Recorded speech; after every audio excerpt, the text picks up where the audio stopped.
For today's video, we'll be going to one of tourism pillars in Palawan, which is El Nido. We'll go around and see the islands covered by Tour A, plus we'll check on where to dine in the downtown. Let us also experience the beautiful sunset in Vanilla Beach and check the places on where we can stay and have a quiet afternoon. So join us in our adventure in the part 1 of our travel to El Nido, Palawan.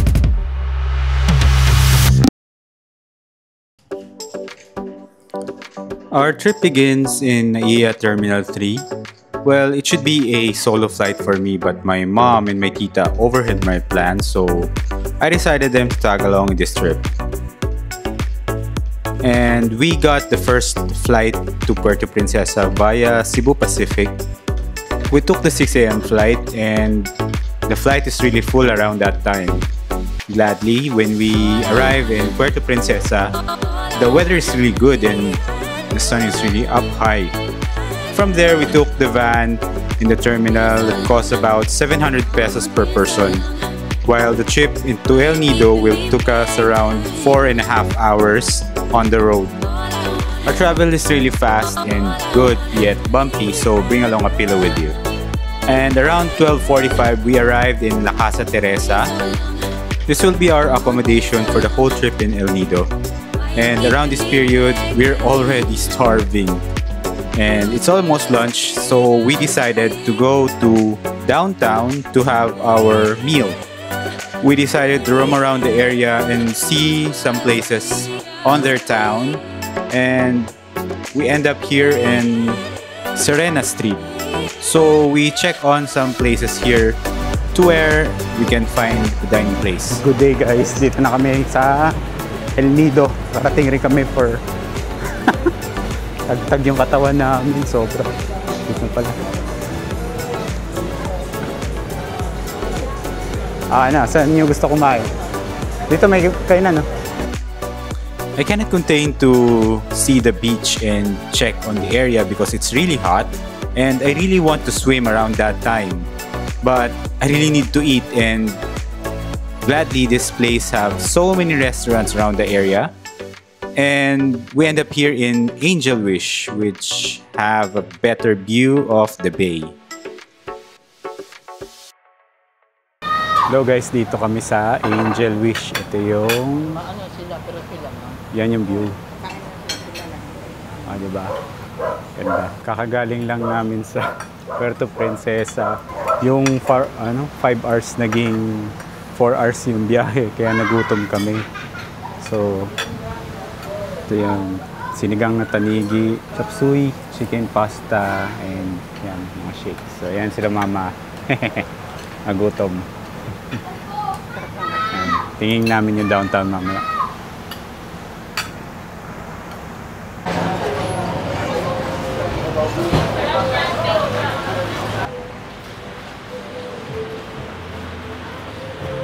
So, yun. Sarap dyan sa Angel Wish. And sulit. And next time, try naman namin yung ibang restaurant tonight. And nice, naghanap sila ng dry bag. Yung dry bag. Under construction pa yung ibang area, yung mga kalsada. Pero okay naman, malinis naman. And pakainit ngayon, sobra. Medyo konti pala yung mga turista ngayon. Pero eventually, dadami to bukas. And it's holiday today. Medyo bumibuelo pa to, tingin ko.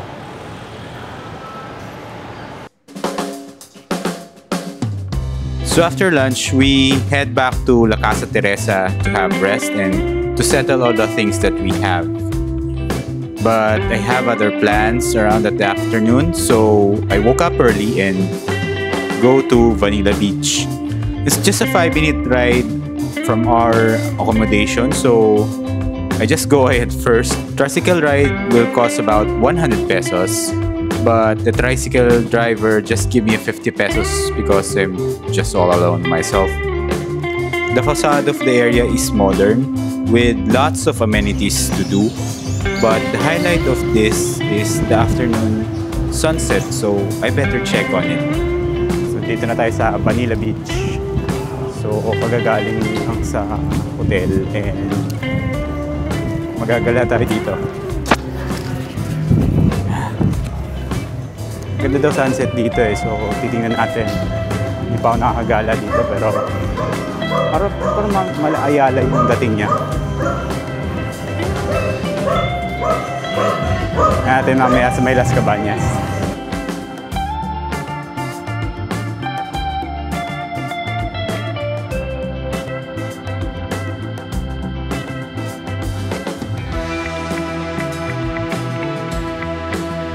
Ito na yung beach, malapit na. Yan. Okay.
May nakikita ko dito, puro foreigners. Medyo konti lang yung mga local. And ganda man yung buhanginan niya. Pino naman yung buhangin. And kitang-kita mo yung bay eh.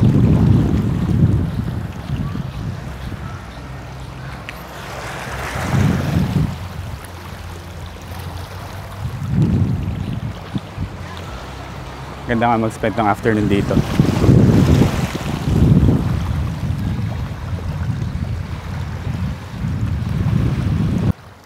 Aside sa mga video, may magandang park pa doon banda. So titingnan natin yun. Puntahan natin. Parang maganda mag-drone doon sa dulo. Tingnan natin. Eventually, sarado yung zipline or di ko na naabutan eh. Anyway, tingnan natin the next days. Tingnan natin kung makakapag-zipline tayo. Malapit na rin tayo doon sa dulo. Tingnan natin yung magandang view. Yun yung nilook forward ko dito sa hapon eh. Yung view ng mga islands sa dulo.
I think that's it for day 1.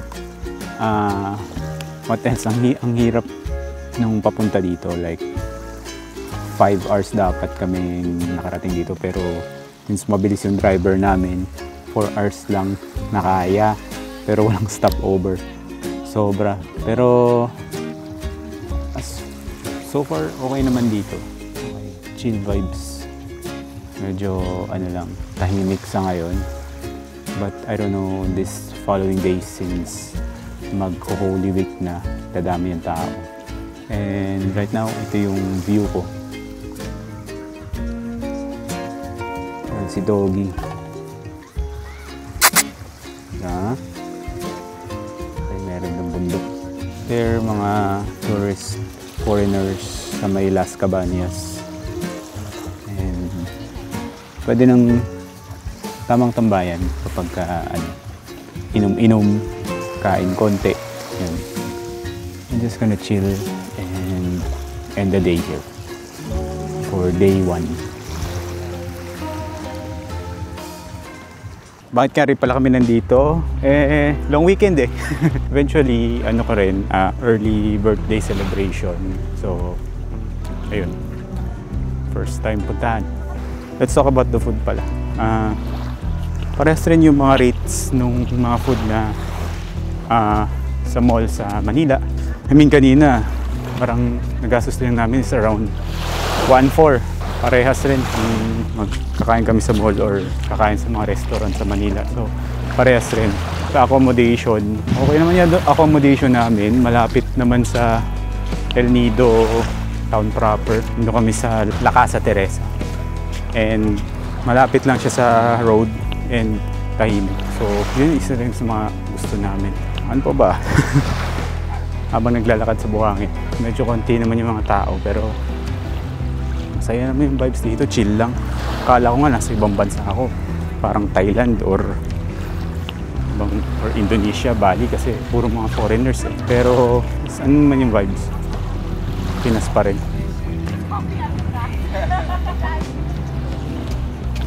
Ang tagal nyo eh.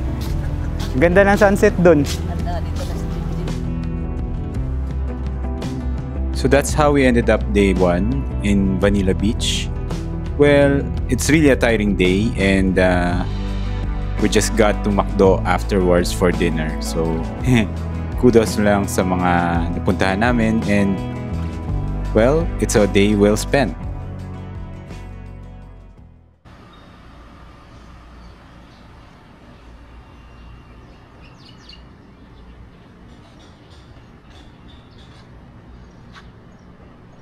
Good morning guys, and it's our day 2 here in La Casa Teresa. So we're gonna go island hopping later for tour A.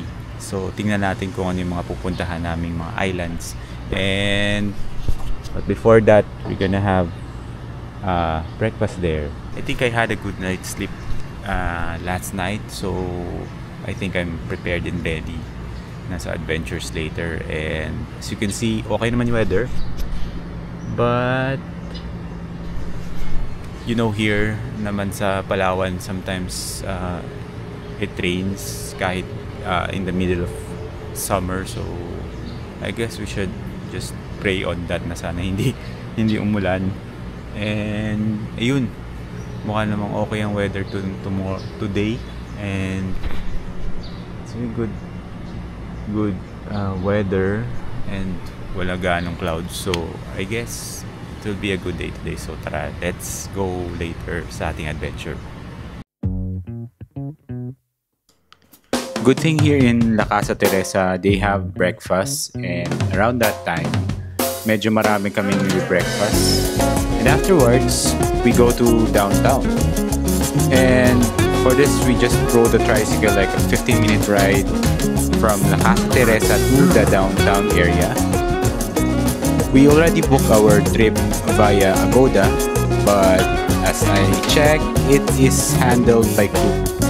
Just costs about 832 per person with lunch. And we've been booked to Jana's Travel and Tours, and we've been assisted by their friendly staff. Ayan, tapos kami nag-register sa Jana's and punta namin sa bangka namin for Tour A.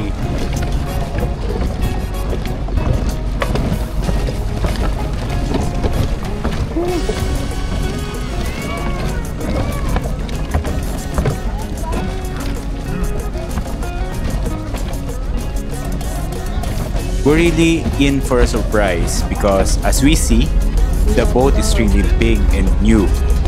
I originally planned to book on-site pero parang I tried to compute and everything and it turns out na mas okay and mas convenient kung sa Agoda na lang or Klook ako magbubook. So gladly I did it.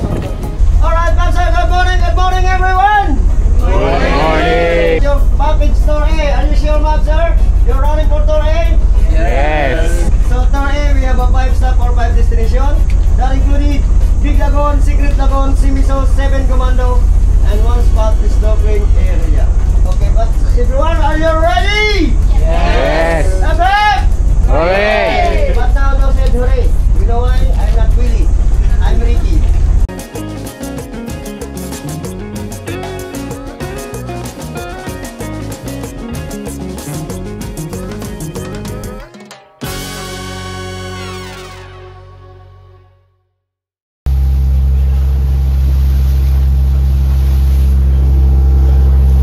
So, first stop, Big Lagoon.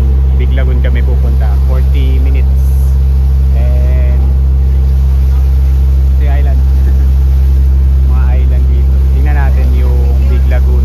Kung big nga pa talaga.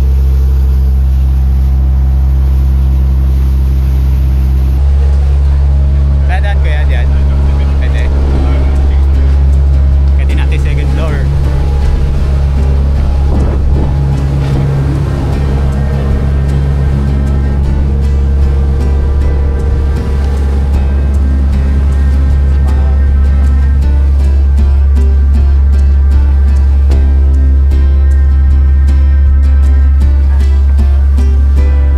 Dito tayo sa second floor deck ng ano, bangka. Yung island, puntahan namin.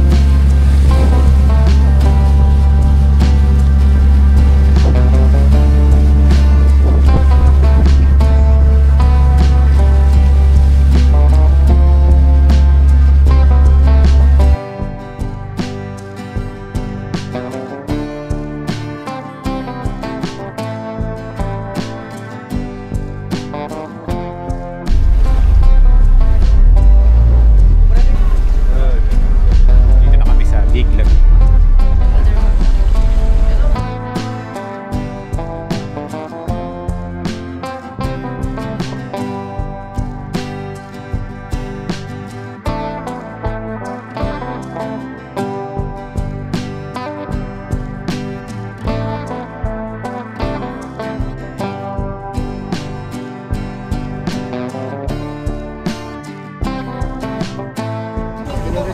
Magkakaya kami sa Big Lagoon. Tingnan natin lang kung magkasya tayo. Kasya tayo. Asan sa amin? Saan sa atin? Ma'am, wait lang po. Ah, hindi. Una na siya. Harapan kami dalawa. Are doing kaya also? Yeah. Harapan kami dalawa. Hindi pwede ma'am, talikod lang. Life jacket naman tayo. Ayan. Ano na kami? Nakayak na kami.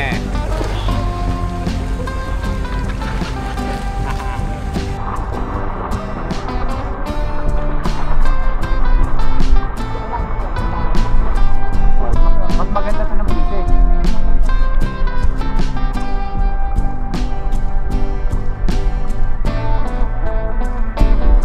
Malinaw to kahit ano, hindi strict lang.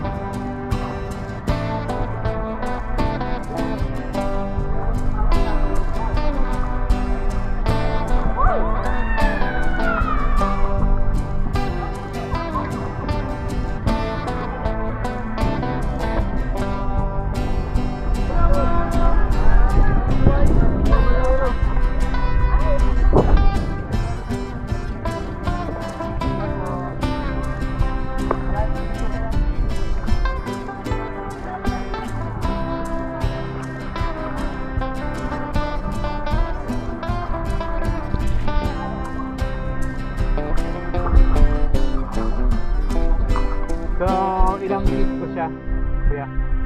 Malalim to?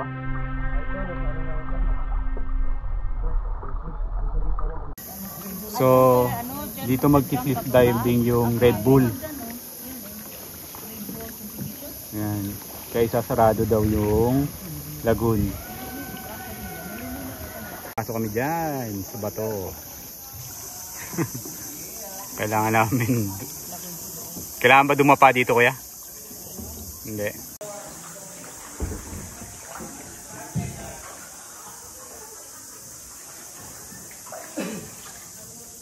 Hi. Wow. Ikaw, video. So langoy lang kami saglit. Merong mga jellyfish pero hindi naman siya makate. Pero ayun, picture and swim.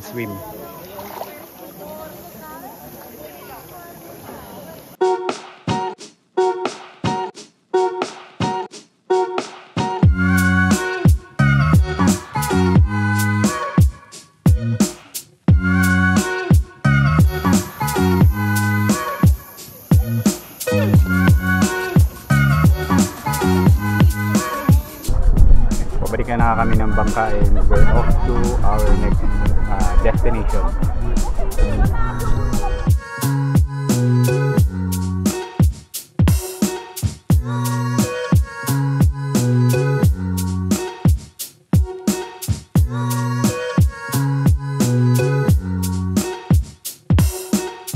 Welcome to second stop. So this is the admin site. So only activities here is snorkeling around there. So don't go far, ma'am sir, but a strong current. Okay, so we have a 30 minutes and 1 second. Sa South Admins. Yan. Mag-snorkeling kami and ayan yung tsuba. Muli ko nung makikita namin coral reef dito sa ilalim. So, try natin.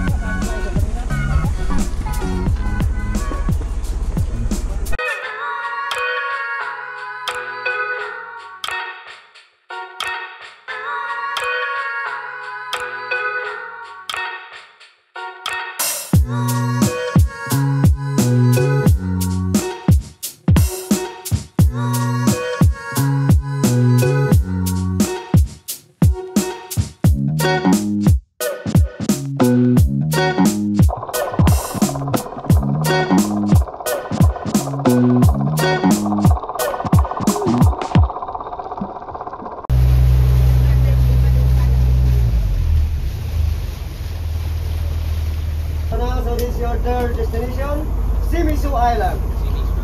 Shimizu is a Island pa lang tayo. right? So now, ma'am sir, life jacket. Lunchtime. From here, by the swim. So when you just Ma'am, huwag kang matakot, ma'am. Huwag kang matakot. Marami na kaming ginawang ganyan. Ngayon ka lang dyan. Higa ka, ma'am. Higa dito, ma'am. Bitaw ka, ma'am, sa tali. Bitaw lang. O, lulutong ka dyan. pasok. Bitaw mo, ma'am. Hawakan mo, ma'am. Left niya, ma'am. Lunch yun ha, napagod ka pa.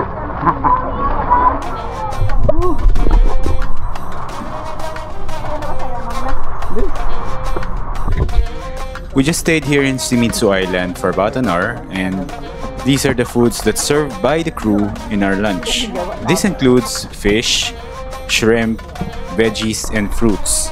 And of course, we have a time to swim by and have a rest under the stones in the island. Tapos na kami sa Shimizu Island, kakain na kami. Punta naman kami sa next island.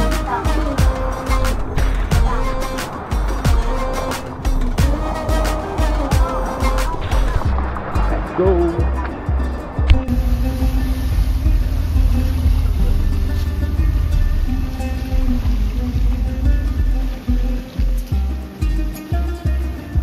Destination. This is a Secret Lagoon. Secret lang umamin, sir, ha? Behind that rock. So we need to swim from here on this boat. Then we need to your opposite because the front of Secret Lagoon is Boracay, okay? Sama ko. Sige lang.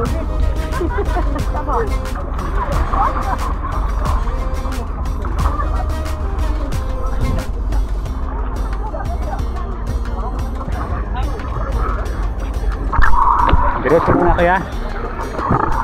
Kaya? So we're now in Secret Lagoon. Ayun ang pupuntahan namin. Una na sila mama.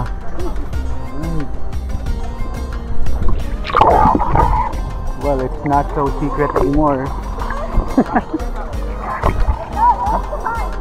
Walkable naman pala. Okay.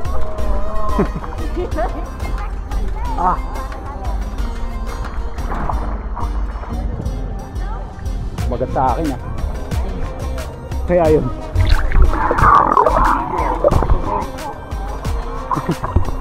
Makikita natin sila. Magkamagana na makasagin mo yung bukas. Ano ba? Kami ka mahirapan. Oh.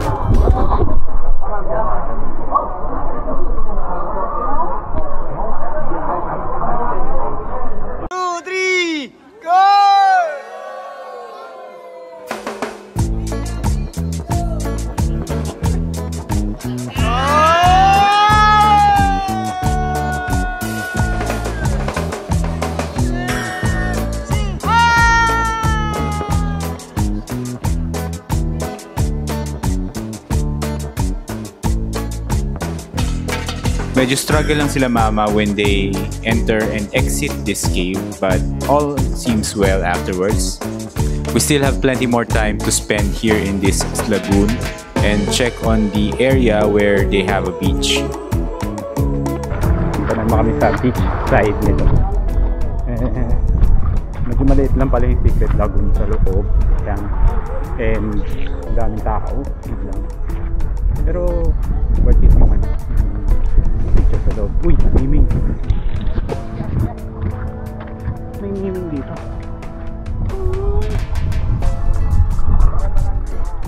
Aso rin.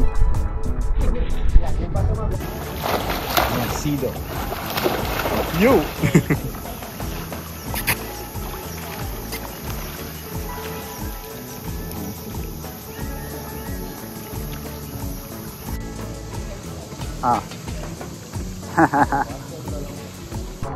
Ay, ano, maganda pa picture kami dyan yun yung background. Ay. Kasi tatlo dyan, no?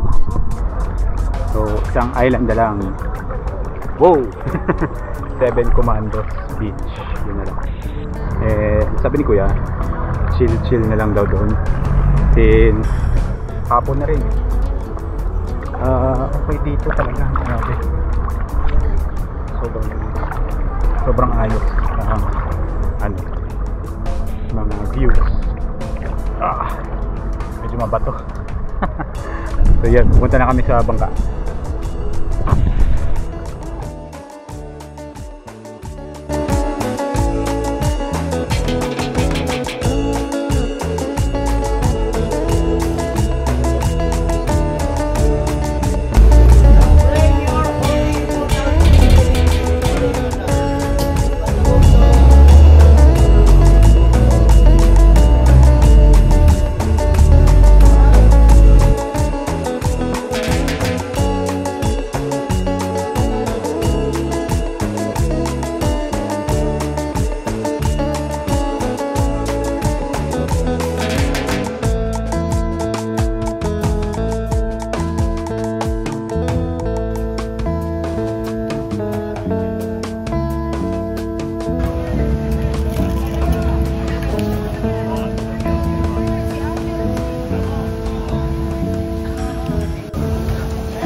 Ito na yung 7 Commandos. Bababad muna akong init. Yeah, just to conclude our trip. Ito na yung day for Tour A. Ang tao. Chill lang kami dito sa beach. Ayan, ligo muna ako. Ang lamig.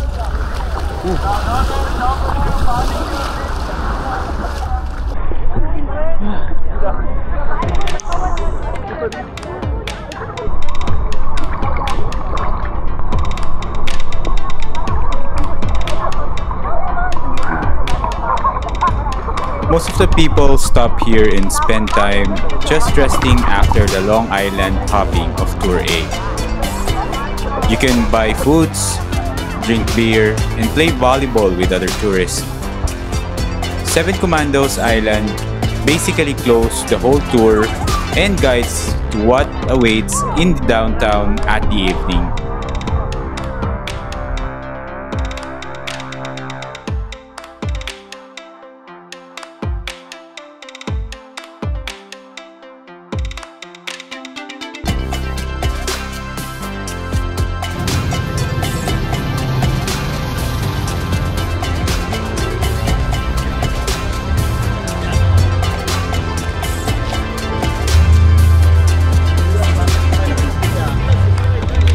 Town Square. Hanap kami makakainan.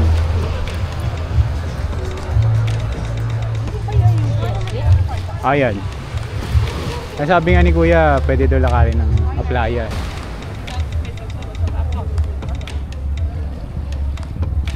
Punta kami ng downtown naman. Wala kami napiling kainan sa Town Square. So, punta kaming downtown. Tingnan namin kung anong makita doon na pagkainan. Most likely seafoods and other Filipino food siguro. Gutom na rin eh. Nakagutom. Downtown is really alive at night. May mga bars, paluto, and all other happenings. Can't go wrong here if you want to dine and have rest from a long day trip.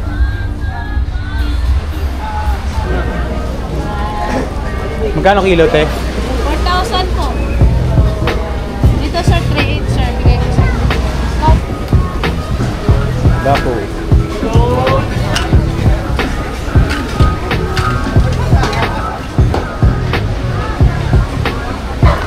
May mga paluto. Paluto doon. Oh, ito na. Downtown. Oo, nakarating din tayo. Ayun o, pasok tayo doon o. At this point, naghanap-hanap na kami ng mga restaurants na makakainan. So we head forward first to this place in Tales of the Island Cafe. Mga Mediterranean yung mga foods nila. Medyo hindi pa nila mama, pero sa akin okay na to eh. The place is really aesthetic, pero well, let's move on. Daming choices na pagpipilian. Chef Mark style. Italian and Japanese restaurant. Mga spaghetti, mga ganun. Pasta. Ayan. Pasta. Nakita rin namin tong dayo, and if you're aiming for a plant-based meal, pwede na rin to, but not into sweets at that time. So we end up here in Baidu, isang Japanese fusion restaurant which serves large amount of meal, and it's really good. So the place, the ambience, although small ang place, but everything's okay here. Okay rin yung servings nila, malalaki yung portions and cuts, and I take this katsudon and uyakudon naman kina mama. Sakto for a big meal. Jumbo meal para energize for tomorrow. So that's it. That's how we end day 2 in our Tour A in El Nido, Palawan.